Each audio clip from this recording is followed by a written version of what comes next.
One, two, three.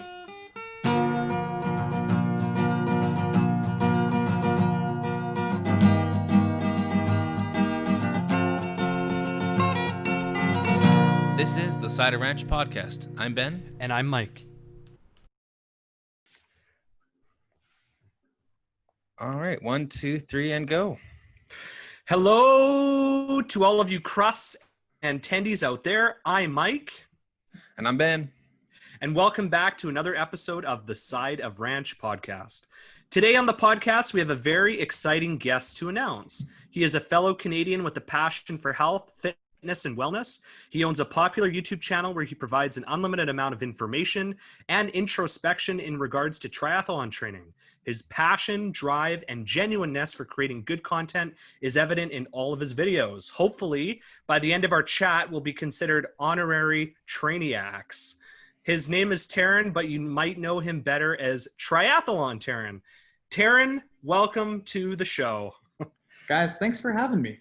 Everyone says that at the start of podcasts, but genuinely, I'm very appreciative when people ask to have me on. It's fun to talk about this, especially with being isolated from a lot of people around the world. This is a good chance to feel connected and make some new pals. So thanks for having me. Hey, no problem. And I know you have your own podcast as well. And are you finding that it's pretty easy to get guests on that lately with everything going on? Yeah, it was funny. We haven't actually recorded one in about 5 weeks because we had about a 6-week backlog of podcasts because just everyone in the world was not training a lot and had a lot more time on their hands.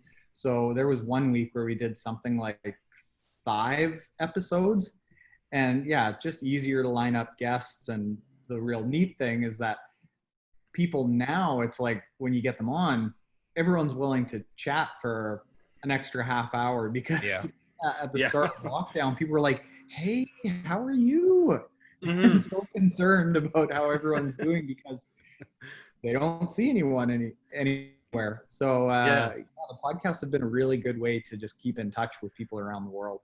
That's good. Do you find it's quite a different realm than compared to YouTube? Oh, yeah, immensely. We started the podcast because I started doing a couple of interviews on YouTube. And what I was finding is that, all right, it was great to do a YouTube interview, but that YouTube interview had to be like 10 minutes, 15 minutes. So it wasn't really much of an interview. Yeah. But then with a podcast, you can talk for half an hour, pull the Joe Rogan 3 hours. Like it doesn't matter. Talk for as long as it's interesting. Yeah. And that's what we wanted to do. So essentially it was just an extension of what we were already doing and just finding a better place for it. Right. So Taren, I just wanted to kind of start off this interview because I've actually been a big, an avid watcher of your YouTube channel for quite some time, going probably about 1.5 years now.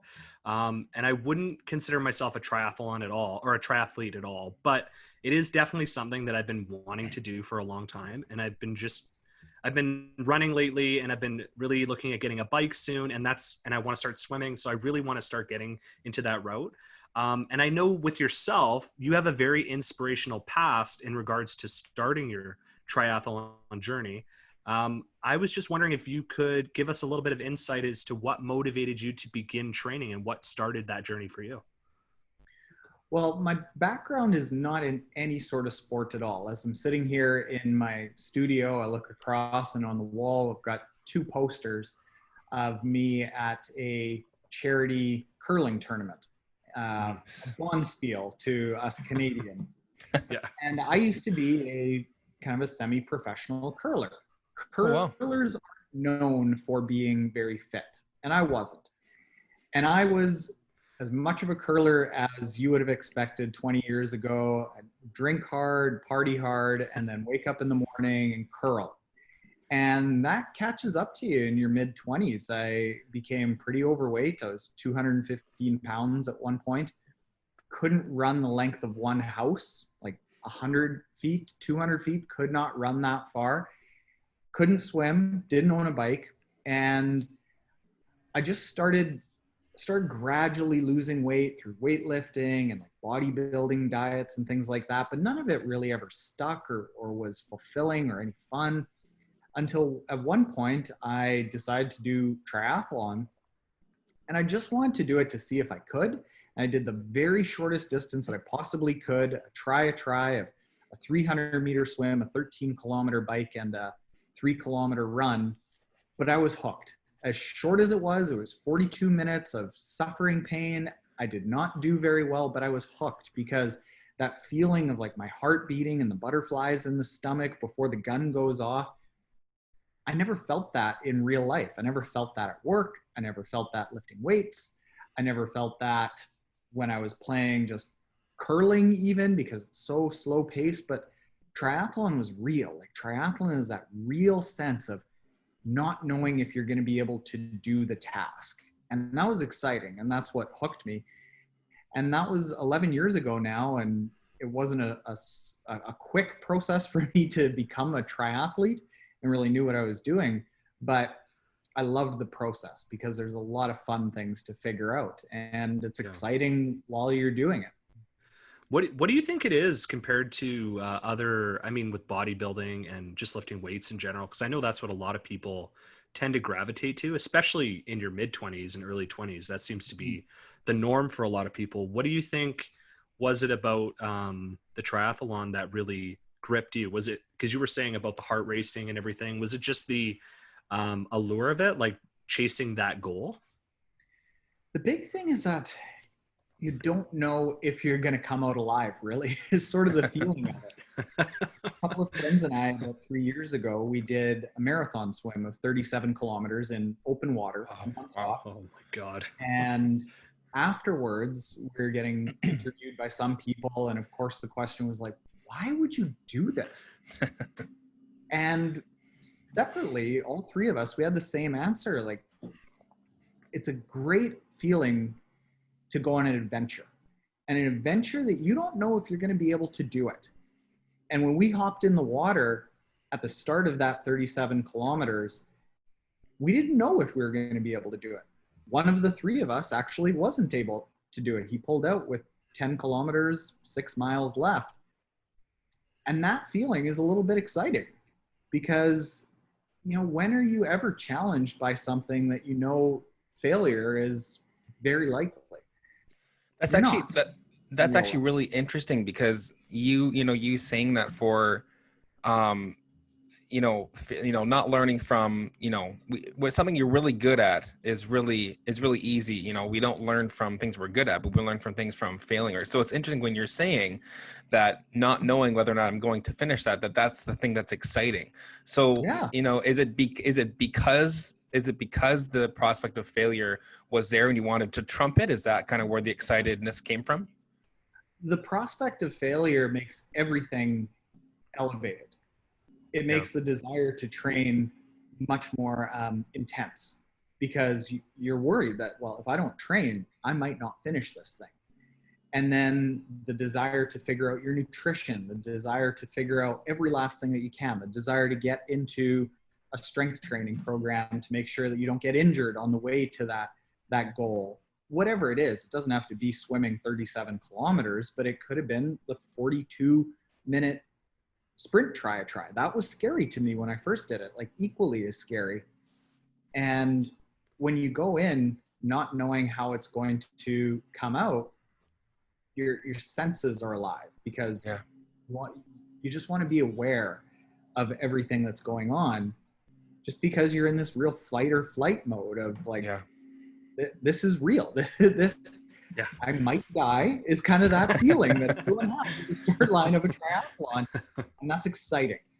And that's what humans evolved with dealing with almost every day for tens, hundreds of thousands of years, and we don't get to experience that very often in our entire lives in modern society. And I think that fear is a little bit good for us. Like absolutely. It keeps us motivated. It keeps us excited. It keeps things feeling fresh. Yeah. Do you find too that once you overcome that thing and you recognize that, hey, that actually wasn't as bad as I thought? How much do you think, even just training for a triathlon or anything endurance related or anything that seems so outlandish, how much of that is mental? Oh, enormously. When you when you get into triathlon, Mike, because it's like a black hole, it just sucks. Yeah. You'll get into it eventually. Yeah. You'll find the exact same thing that just about everyone finds, that at the start going for, call it a 10-kilometer run seems long. But if you start training for an Ironman, before you know it, a 3-hour run will be normal. Wow. And I remember this last year as I was training for my first Ironman distance race, that the very first 90-kilometer bike ride I went on, I had the entire bike full of gels and bars and nutrition, saving things like all these vinegars and hot shots and things that in case I ended up in a rough scenario, what am I going to take for nutrition? I don't know if I'm going to be able to get through this. How's the wind? And then last year when I was training for that Ironman, a 100-kilometer bike ride was short. That was a rest day. Wow. And it would go by like really quick, really like instantly. Yeah. Your perception of time just changes. Your perception of what's difficult changes. Your perception of what's normal changes. And that's it's kind of cool, but it's also sort of funny when you look at it now after the fact and like, oh, I only trained 8 hours last week. Those are the things that kind of change in your brain as you just progress. But yeah, whether it's training for your first try or an Ironman distance race, whatever that excitement is worth it. It's all the same. Yeah. Do you mind, and I know, cause I've been watching your videos for a long time, but I was wondering if you can give a little bit of context as what the difference is between a sprint try and maybe up to a full Ironman. Yeah. So a sprint triathlon, that would be the shortest official distance. It's a little bit longer than the try. The try is not really an official distance. It's kind of just like a fun thing that races will do off to the side to get some beginners into. Mm-hmm. But a sprint try is a little bit longer than that first race that I did. And it's a 750 meter swim, a 20-kilometer bike, and a 5-kilometer run. And it takes most people around an hour and 30 to an hour and 40 minutes. An Ironman is a 3.8 kilometer, 2.4 mile swim, a 180 kilometer, 112 mile bike, and then a full marathon, 42.2 kilometers, 26.2 miles. And on average, I believe the average time is, we just did a video on this, I should know the number. I think it's right around 13 hours is the average time. Wow. That is quite a difference. It's just a long, slow day is all it is. Yeah. Another thing I was noticing too, I was watching Nick Bear's channel when you were training him. Mm-hmm. And he got to, I think he completed it in 11 hours, 58 minutes. Yeah, thereabouts. Or something. And that like him coupled with your stuff, it was so interesting to see how, like even you said, someone that had, yes, he has this base of health and fitness, and he was a bodybuilder before, and he runs, and of course he was in the military. But the fact that it was such a challenge for him to change his way of thinking and everything, and that for him was difficult, but he was able to do it. And then for somebody starting out and trying to build their way up to a sprint, if they can find a way to get that same mentality, that would be amazing, or just somewhat small steps to build up to that point. Oh yeah, Nick is incredible. Like, he is a physical specimen. Yeah. I will never look like Nick, no matter how much I train. The guy is 190 pounds of just ripped muscle. Yeah. And I don't know if I could beat him in a flat out run anymore. He's so running. But when he started, he couldn't swim the length of a pool. Wow. And his biggest thing when he was training for this was that he hated biking, didn't like biking longer than about 40 minutes. And here I am prescribing 6-hour rides to him. Yeah. And he found that same thing that you're kind of talking about, that progress of, I think in his case, it was 5.5 months from when we started till his race day. He went from not being able to really do a thing besides buy the necessary gear to, in the few weeks right before the race, I saw his progress really sharpen up to the point that he would go out for a 4-hour ride and all of a sudden it was easy. And the 2.5-hour runs, he was like, easy day, no problem. And like that exact same thing that everyone experiences, that perception of time changes. And that's when you start getting people at dinners and gatherings that are like, why would you do that? How could you do that? And you're like, Yeah. I don't know, it's pretty easy. You can do it. Yeah. And I bet you find that frustrating at times where somebody's like, hey, that doesn't make any sense. That's impossible. And you're sitting there going, well, it's not impossible. Actually, there's actually a way to do it. And if you have a plan, you can execute it. Not so frustrating. I get it, because I used to be there. I still remember the time that I couldn't run the length of a house. I remember that very, very vividly. So I know how bizarre it is to think that somebody could go and exercise for 13 hours straight. I just know that it's a lot easier than people think. They don't give themselves enough credit, essentially. Yeah. Interesting. Another thing I wanted to talk about was zone 2 training, because I know that's something that you're a big proponent of, and you're always talking about that on your channel. Can you kind of explain what that is? And I think like for myself, because I've been running a lot lately and I'm trying to keep it in that range. I don't have all the gear yet to really focus in perfectly on that, but how does that work? What is the benefit of zone 2 training? I'll try to make this as quick as I can. So zone training, I like to use 5 zones. Some people use 7, some people use 9, some people use 3. 5 zones are what I like to use, and essentially the first 2 zones are easy and easy-ish, but a little bit harder. Zone 3 is fairly moderate. That's kind of where most people feel like they're exercising, but they can do it for a long period of time. That's where most people spend all of their time exercising. Zone 4 and 5, those are when it's getting really quite difficult, and it feels difficult. Feels like you're gonna basically cap out, max out, and that's how it's supposed to feel. Most people spend their time in zone 3. And the reason that it's detrimental is because you're at a physiological effort that your body is accumulating a lot of lactic acid that it can't flush out. Whereas in zone 2, you're under that threshold and you can flush out the lactic acid minute after minute, hour after hour. And the benefit of that is that you don't risk overtraining. When you start accumulating all that lactic acid, that's where you start accumulating more cortisol. Your body has a harder time recovering. Your body has a harder time being ready the next day. Your body has a harder time sleeping. You're in a very sympathetic state. So you're always in a flight or fight mode. And then because that zone 3 is also very hard on the body, when it's time to, say, a few days later, do one of those real hard zone 4, zone 5 efforts, you're not going to be able to go as hard. Or if you are able to go as hard, it's really going to empty your tank. So then you're going to pay for it a couple days after that. Zone 2, on the other hand, you can do it day after day, hour after hour, week after week.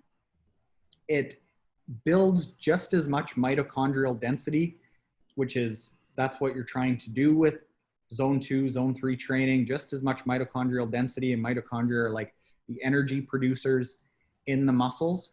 So you're building just as much as zone 3 without all those negative consequences. Right. The hard part of zone 2 training is that it's really a quite easy effort.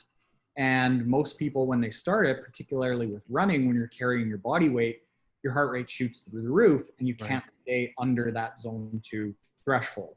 Right.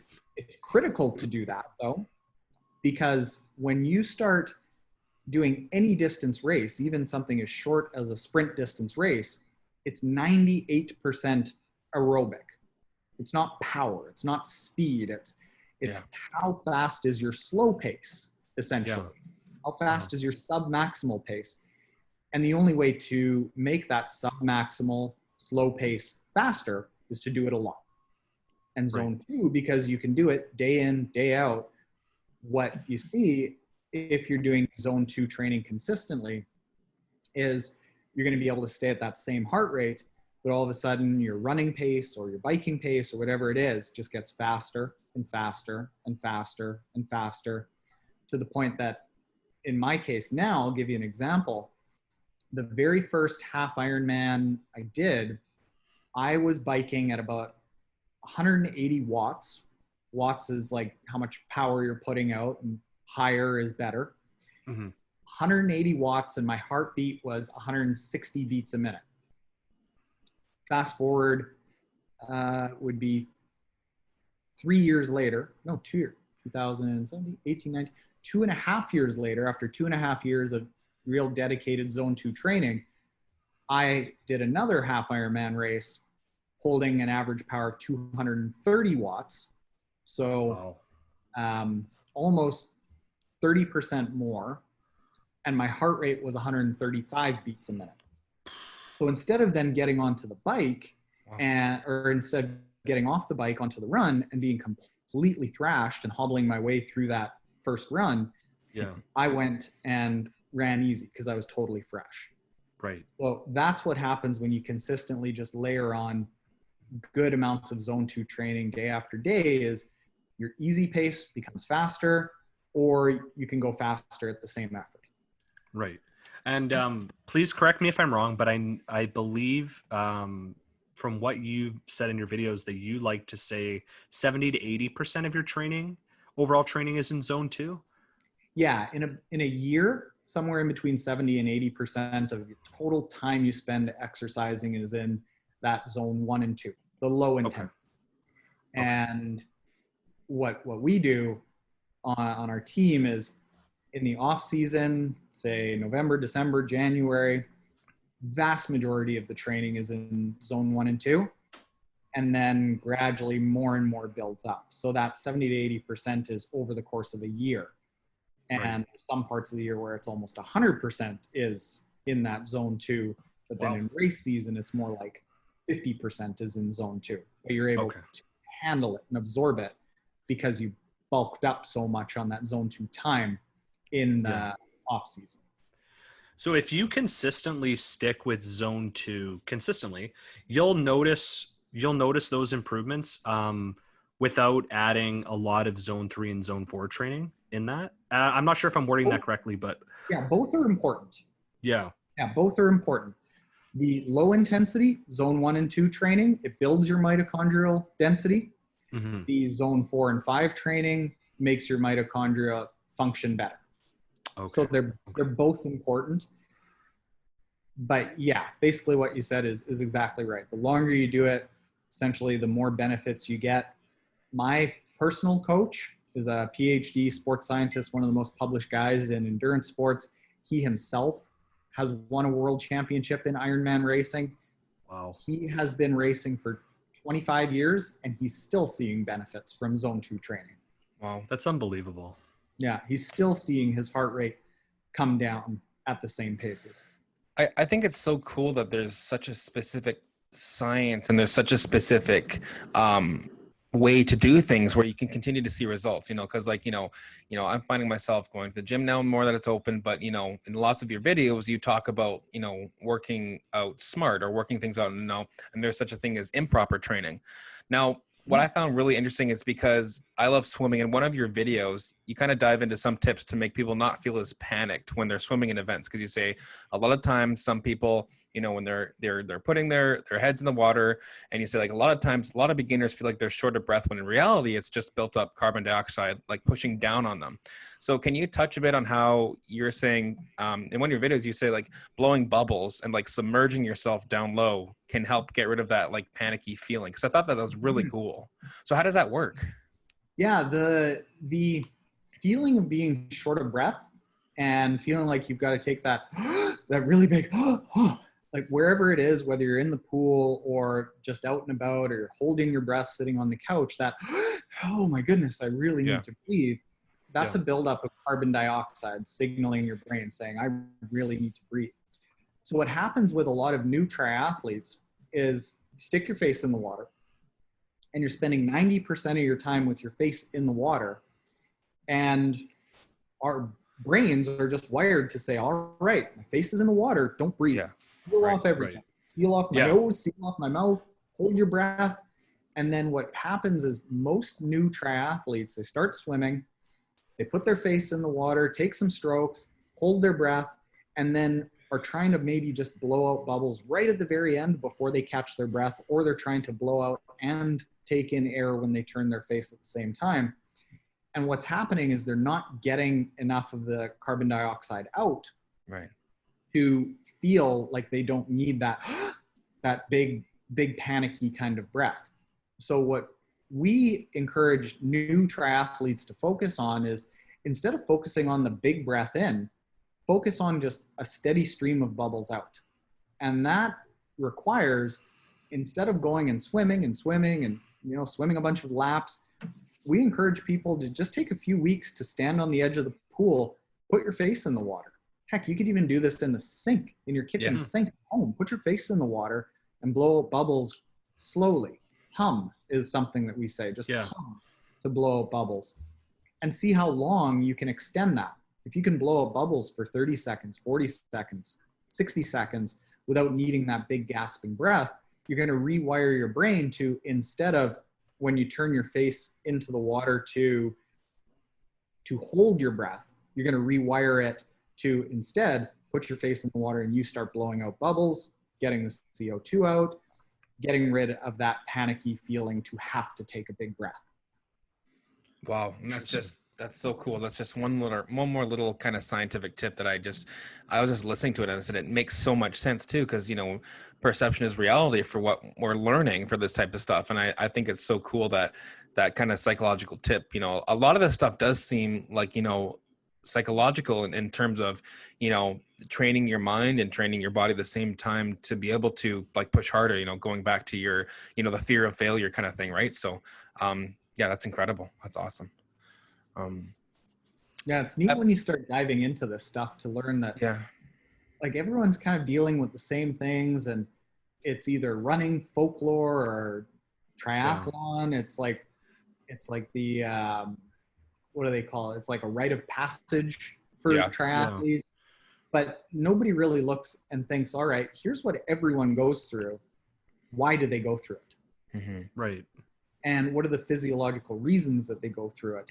And there's physiological reasons for everything. Like if 400,000 new triathletes around the world are dealing with the same problems every single year, there's probably some commonalities there.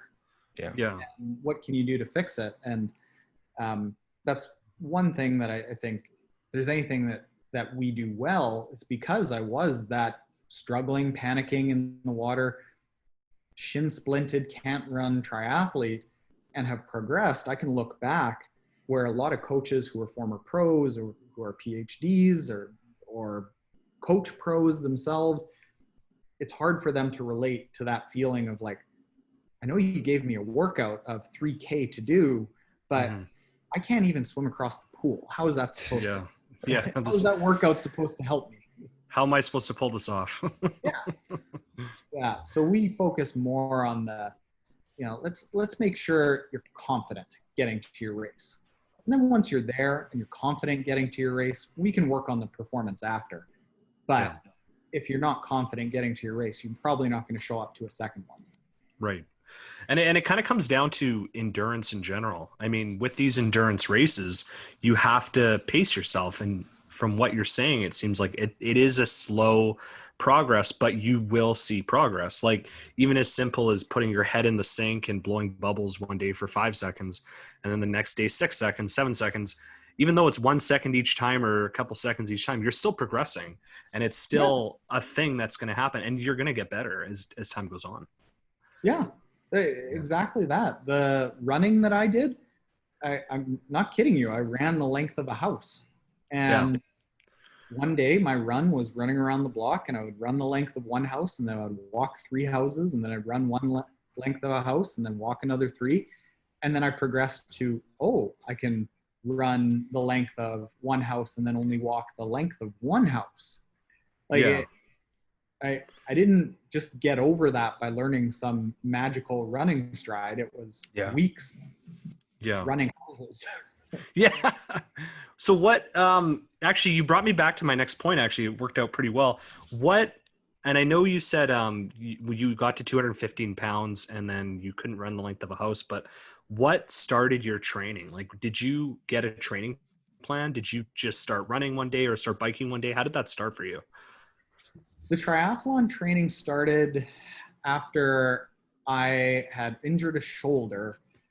I think I was in a gym trying to show off to one of the cute 25-year-old girls. I'm like, Nice. I can bench press a lot of weight. Oh yeah. And Yeah.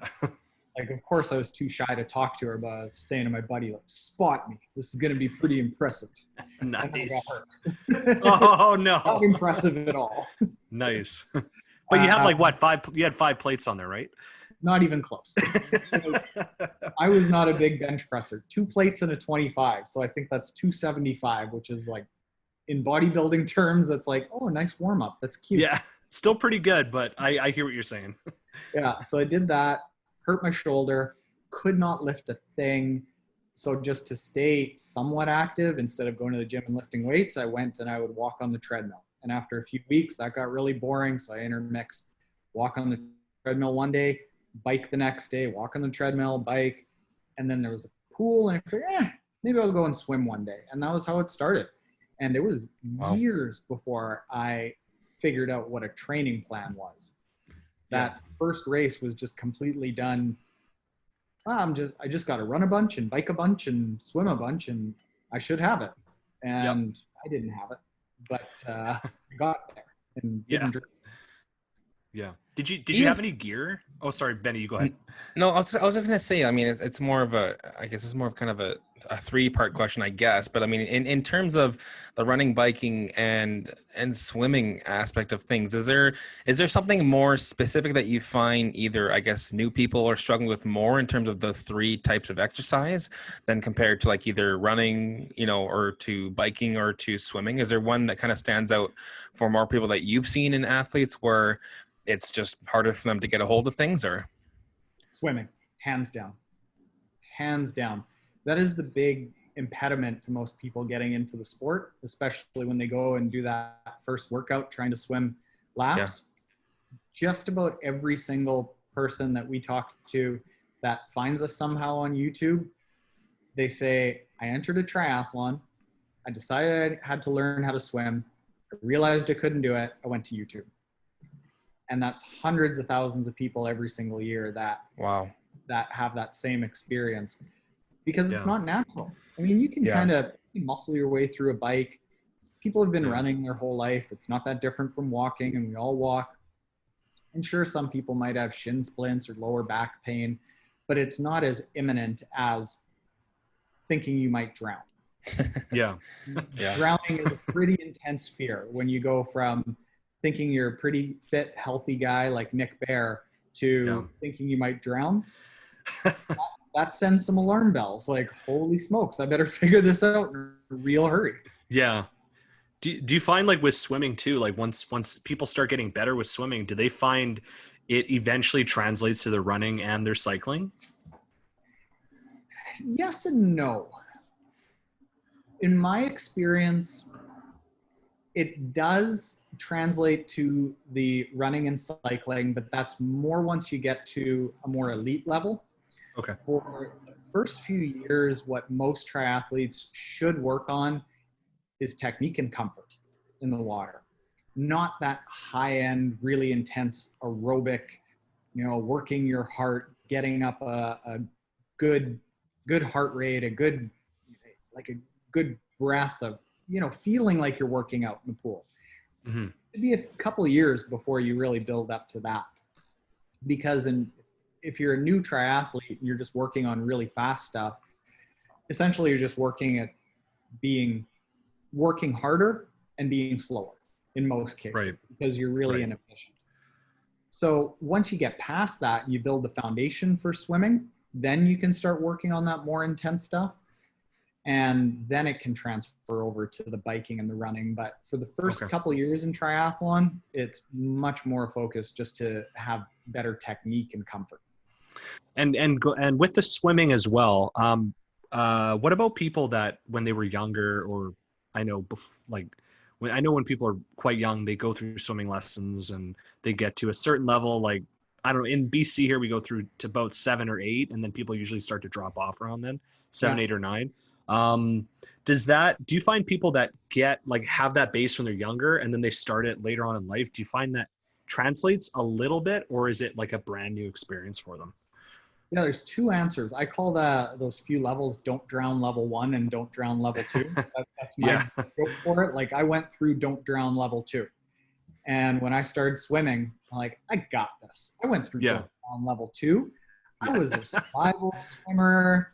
I was fine, and I could not swim for the life of me. It's very, very different going through that "Don't Drown," just basic proficiency kind of swimming that we do when we're age 3 to 7. Yeah. That tends not to translate too much.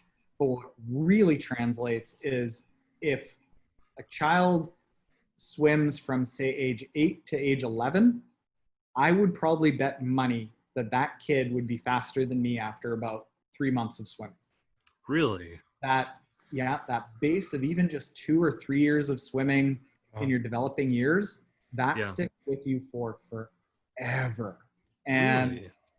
It is really frustrating as an adult swimmer, an adult onset swimmer who coaches adult onset swimmers, to see the swimmers who were the kids, the adults who were swimmers as kids come in and be like, oh, my times are so slow. Like, you're coming out of the water in the front 5% of the entire field and bitching about how slow the swim is. If you're comparing it to 12-year-old you who was faster, I hate you. Yeah. So, That's hilarious. The thing that I was talking about with somebody just earlier today, more on the science front, about, what is the real sweet spot for getting kids into some sort of sport? And it seems like the studies show that gymnastics and swimming are the two things that if you can just give kids like 2-3 years of gymnastics and swimming, they're going to have the body awareness, the strength, the mobility, the ability to swim to do any sport they want for the rest of their life. Wow. That's interesting.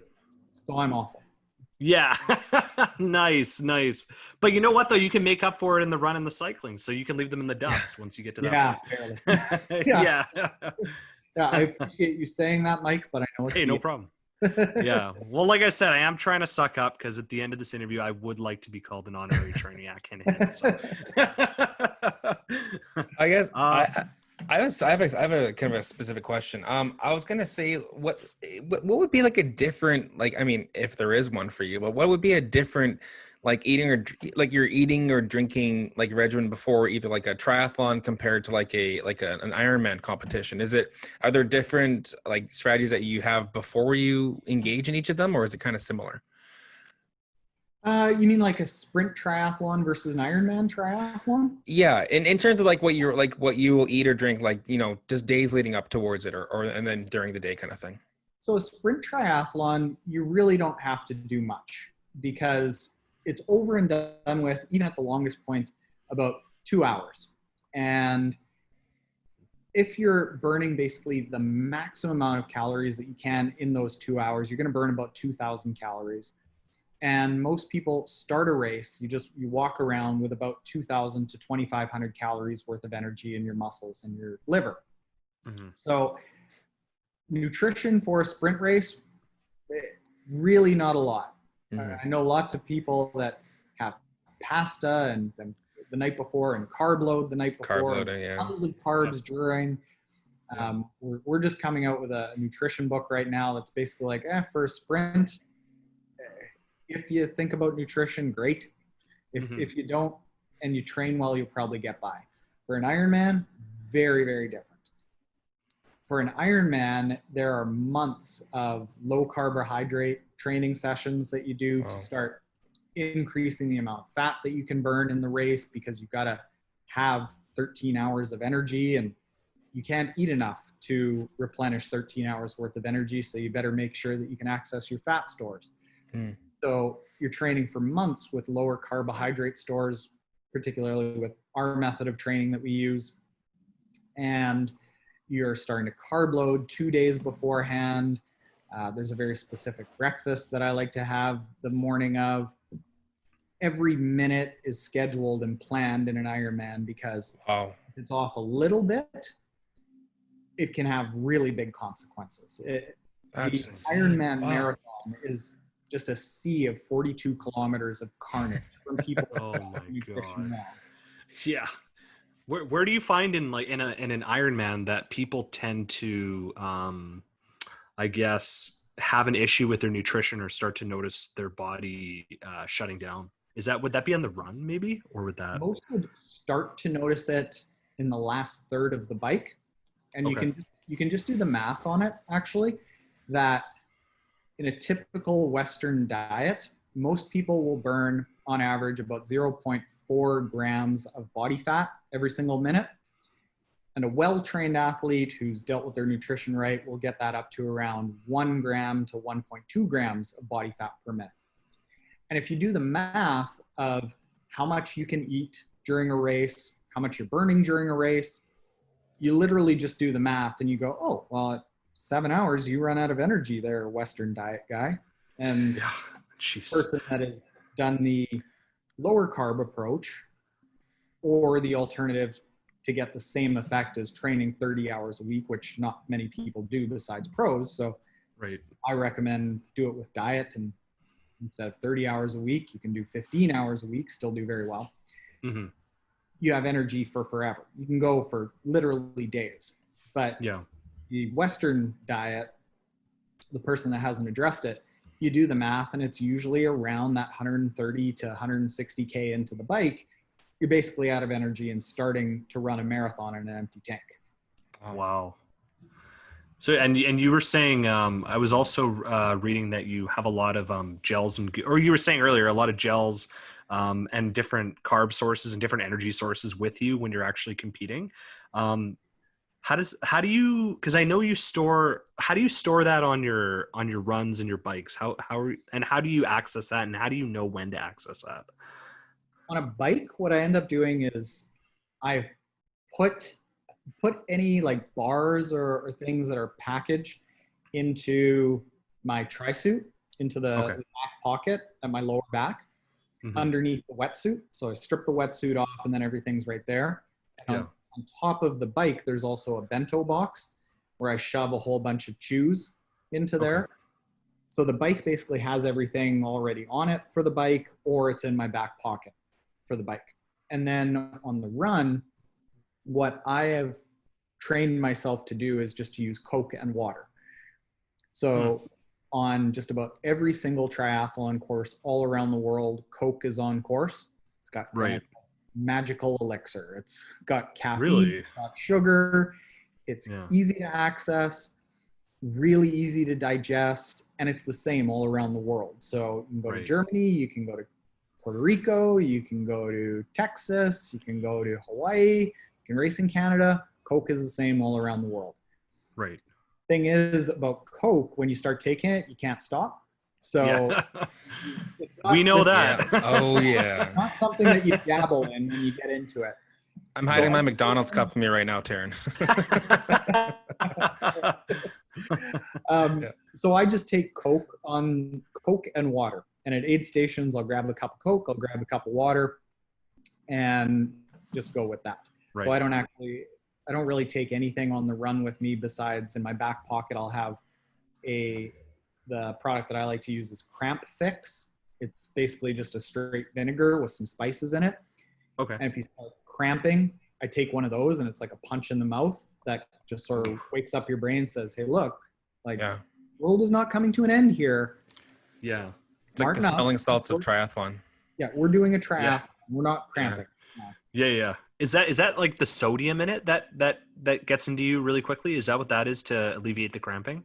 No, it's actually the neurological signal. So historically, people thought that it was sodium and that was the reason why you cramped, because you didn't take enough salt. Right. And what you end up finding is you can do real simple studies on this with things like Cramp Fix, that is just straight vinegar, or a salt stick, like a tube of salt that they hand out on courses. And you lick your thumb, or you take some salt instantly, or you take the Cramp Fix, and instantly your your cramps go away. Like that second they go away. Wow. So physiologically, you can't absorb that quickly. So Right. you know that it's not because you're absorbing it. Yeah. And if you take salt pills, it almost tends not to fix it because you're not tasting anything. So Right. more than anything, what studies have found now is that cramps are your brain's way of saying, hey, this is too hard. You got to stop. And I'm going to give you a cramp to shut you down. Right. Now, your brain's lying to you, and you can tell it to F off. Yeah. So there's actually nothing physiological happening at all when you have a cramp? There is, Or- like, physiologically, it's giving you a cramp, and you have a cramp. But Yeah. physiologically, it's not like your muscles are failing. Your Oh, muscles that's so What? aren't Okay, that- shutting down. They aren't. That's interesting. Essentially, it's just your brain saying, ooh, this is Oh. getting a little bit hard. Maybe you should stop. Oh, But wow. really, it's like you are so far away from actual physical failure. And that's why you see everyone.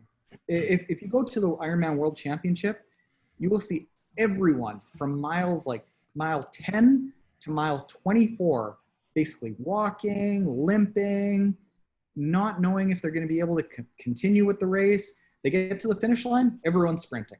Every single Yeah. one. Yeah. So there isn't physiological failure. It's just that your brain is telling you to shut down, and you've got to figure out a way to override it. And Yeah. that real strong taste of the salt or of the vinegar it's kind of like how boxers use smelling salts and boom, Yeah. they're back. It's more like that. Yeah. It's interesting too, because speaking from personal experience, I don't have a ton, but I did a long run just the other day. I did an hour and a half. And when I got to just about the last, I want to say 25 minutes, I was struggling, not struggling so much. I don't know if the term is right, anaerobically, but my strides were getting shorter and my body was just starting to feel a little sore. And then in the last 5 minutes, and I realized, oh, I got 5 minutes left.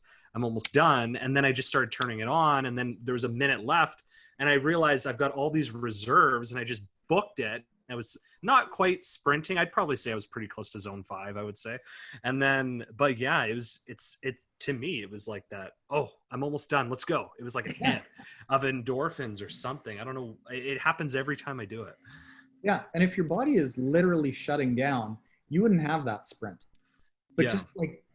just about every single person crossing a finish line is sprinting. Yeah. Interesting. I think it's Yeah. so cool how much the mind plays a massive part in being able to, you know, accomplish these feats. Like you're saying, like, it seems like there's so many little tips and tricks that you're, you know, not just the diet, but not just, you know, pardon me, the training, but just, you know, the mind plays such a massive role in being able to accomplish these types of things, you know? So yeah, I just find that so cool how, you know, especially with like the smelling salt thing that you're talking, or sorry, the salt and, yeah, like akinning it to basically like smelling salts in a hockey game. That's so cool. Yeah. Yeah. And it's not even at the amateur level, but it's all the way up to the pros. There's a local Canadian Olympic hopeful, Tyler Mislawchuk, who is going to be basically our best chance at a gold medal in Tokyo whenever it happens.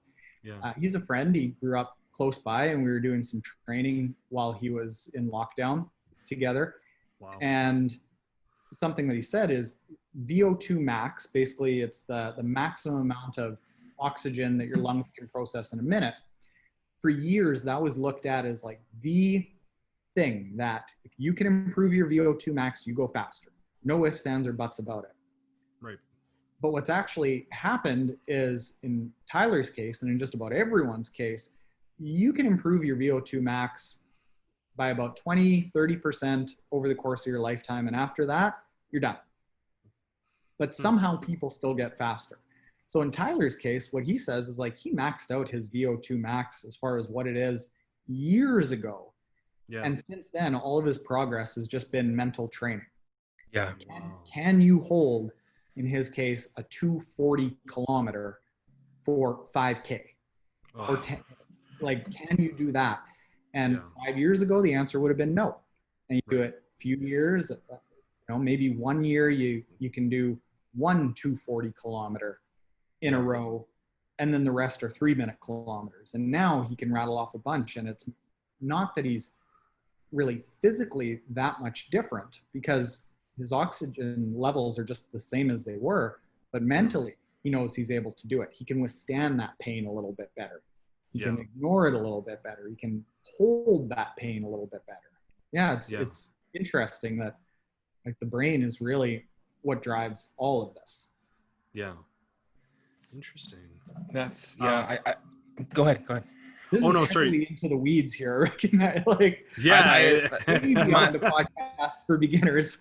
Yeah. This is awesome. No, but it's interesting too, because like we want to learn this stuff, and for us, it's if we can find something that we don't know anything about, and we really don't know a lot about this stuff at all, and it's just interesting, like especially going back to the cramping thing, and how it's mental. It's like it's just crazy how that works, and then.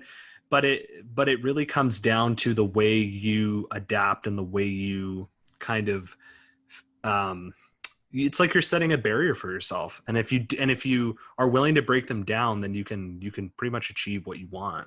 And like you were saying, when it comes to VO2 max and maxing it out, and then having that consistency and that ability to keep improving over time, even though you've already maxed out one aspect of it. I think for some people, they might think, oh, I'm already at this pinnacle and I can't get any better. But some people, like your friend you were mentioning, recognizes that he can be better. And even though this is just one aspect of it that's saying, okay, you've maxed out here, you can't get any better. Instead of saying, okay, I'm the best there is, he's going, well, no, I'm not. And I'm going to keep getting better and better because I want to improve. And I see these benefits every day. Yeah. It's, it's really neat to see what people can will themselves to do. Yeah, absolutely. Other question versus... You go ahead, Benny. I know it's hard with Zoom. Sorry. Yeah, no. I was going to say, I had a question too, because I was watching another one of your videos, and we were talking about like tri bikes versus road bikes, and just how some specific degrees of angles can make a difference. So you were saying that like with road bikes, they kind of come up off the ground a bit more, bringing your whole kind of body more, up. With tri bike, it's basically more level to the ground. You're saying that with the road bike, it's kind of around 80 degrees, where the tri bike is 90. So like in a nutshell, where does that, how does that 10 degrees of impact like training and things like that? Like, is there that much of a difference? Yeah, it makes a really big difference as far as when a triathlete is biking, because you're out there on the road by yourself, you are essentially just pushing your body and the bike through the air. And 80% of the drag from that you have to push through the air is from your body, not the bike. So all these fancy dancy high-end bikes, it really only amounts to 20% of the aerodynamics that you're going to benefit from. So if you can make your body a lot more narrow, tucked into the wind, it's called being into the aero position, you're going to go a lot faster at the same effort. So triathlon bikes are made for being in that tucked in position. But when most new triathletes get into the sport, they use an old road bike or an old trail bike or a city bike or commuter bike, and that's totally fine.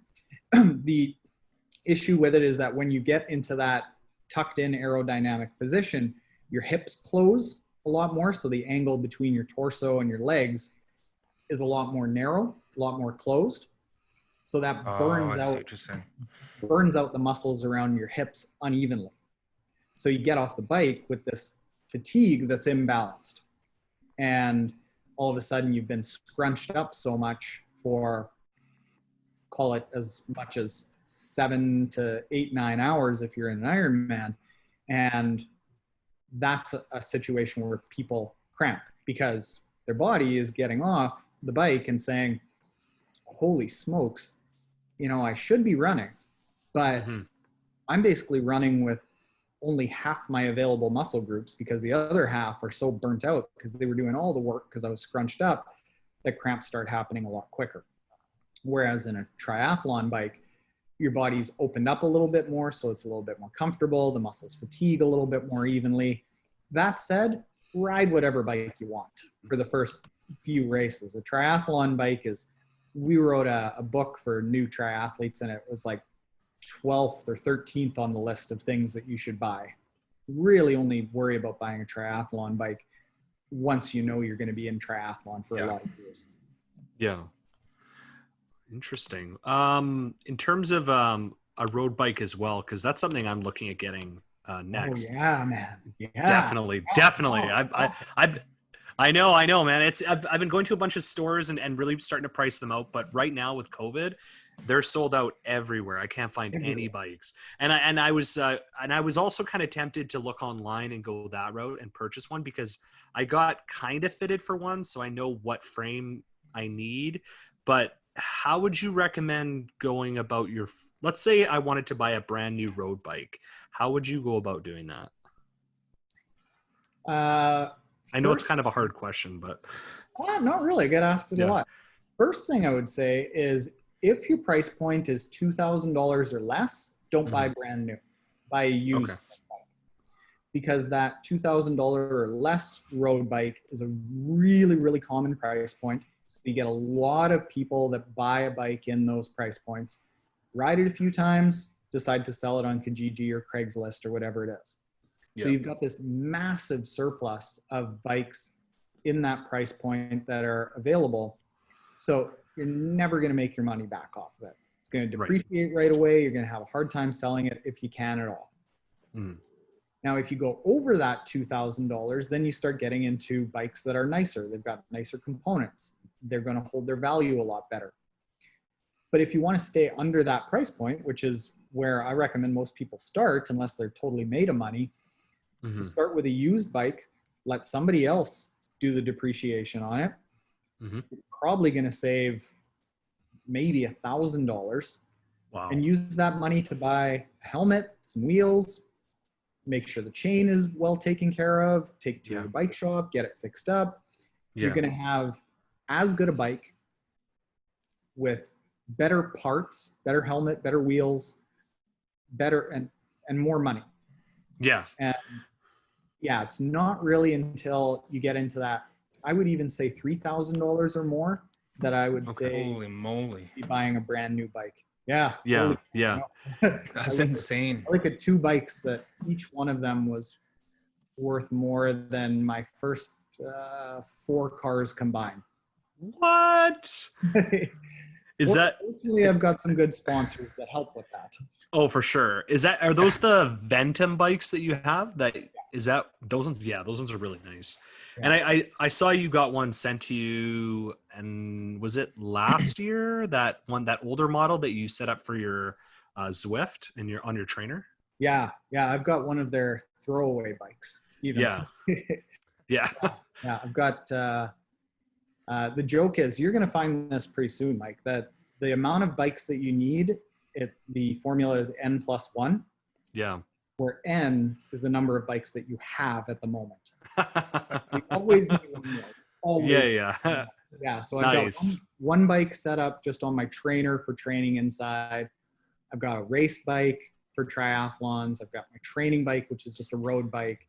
And then I've got a fat bike for biking in the winter, the big 5-inch tires. Nice. That's amazing.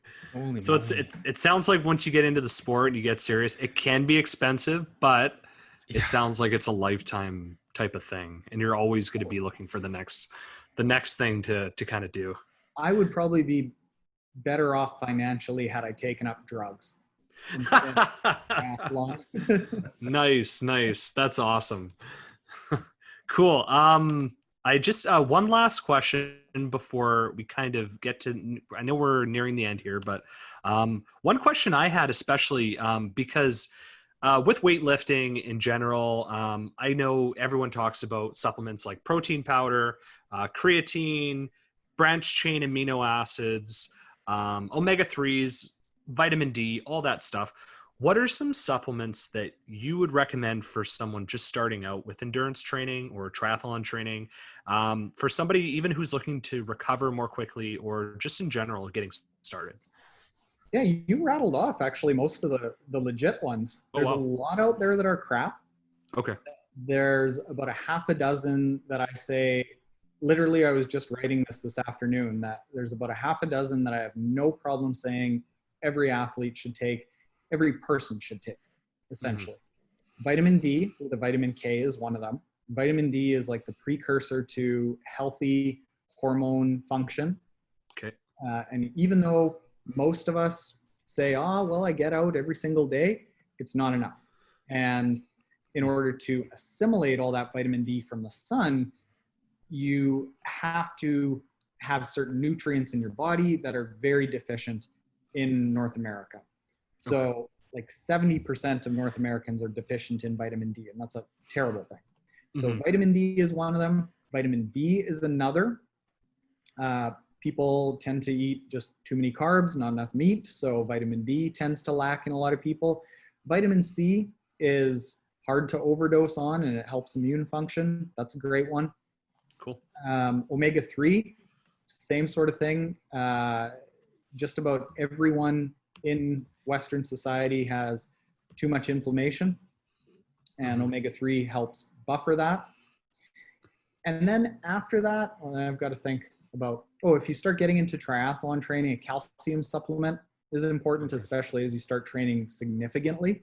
If you start getting up to Ironman, I'd say a calcium supplement is 100% something you should take. And then after that, it tends to be more things that are nuanced to the individual. Beyond that, you're kind of getting 1-2% gains, or you're taking something that you don't need to be taking. And there are a lot of supplements, a lot of vitamins, a lot of minerals that are very beneficial out there. But do you need to be taking them? Do you specifically need to be taking them, or do I? Don't know. And that's where you've got to get into testing and working with functional medicine doctors and things like that. Right. But those first handful of supplements that I recommended, just about everyone could take. Okay. After a workout, getting in some protein and some carbs, critical within the first 15-20 minutes after a workout. And whether that's from whey protein or a vegan protein or a bone broth protein or whatever it is, I don't really care. Just get some in there. Okay. And just quickly to go back, you mentioned calcium. What are the benefits of calcium supplementation with triathlon training? So calcium is one thing that it ends up, even if you, how it was explained to me, I'll go back. So Ben Hoffman, professional triathlete, he ended up getting a stress fracture in his pelvis area. Okay. And what he found in his studies of why it might happen, even though you might be healthy, even though you might be getting lots of vitamin D, you might be eating all the right things, when you start training a lot, what can happen is your muscles will leach calcium from your bones. So, and one of the areas that it'll do this in is in the pelvis area. So there was actually a span of about 14 months where Jan Frodeno, Ben Hoffman, Lionel Sanders, 3 of the best triathletes in the world, all had the exact same injury. And it's really common to people who train a lot, because when you train a lot and you aren't supplementing with bigger doses of calcium, your body can leach some of the calcium from your pelvis area. And the second you step down on off of a curb a little too hard, or you fall on your bike, or you bump into a wall, you can fracture your pelvis. So really? Yeah, that is one that Ben Hoffman, he was like, every triathlete should be taking calcium. And that's just that type of injury is mainly led just from endurance training, because of that endurance training. Yeah, just lots of training. There's one thing that is unique about endurance training is it is brutal on the body.